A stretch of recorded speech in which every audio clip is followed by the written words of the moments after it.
Hello mga kapantas, Civil Service Exam Review ulit tayo. So meron tayong problem dito na find the sum of all odd numbers from 31 to 55.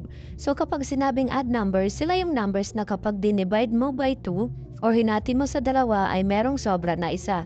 So ang formula natin ay S is equals to N times the quantity of FT plus LT over 2. So, ang S ay stand for sum, ang N naman ay number of terms, ang FT ay first term, ang LT naman ay last term.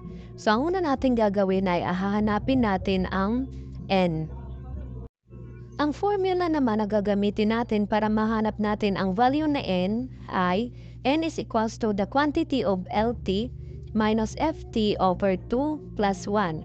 So, si LT ulit ay stands for last term and si FT naman ay stand for first term. So, ang value ng LT natin sa given problem ay 55. So, siya yung ating last term. Minus yung first term natin na 31 na nasa given problem.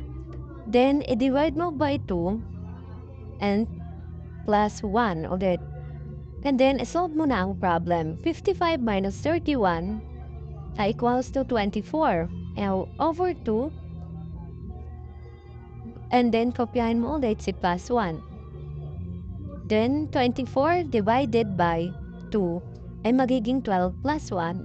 So ang value na N natin ay 13. So may lalagay na tayo doon sa formula ng paghahanap ng sum of all odd numbers. So, ilagay na natin ang value ni N na 13 and yung value ni FT at LT or si first term ang value niya ay 31. Ganon din si last term ang value niya ay 55 na makikita sa given problem over 2.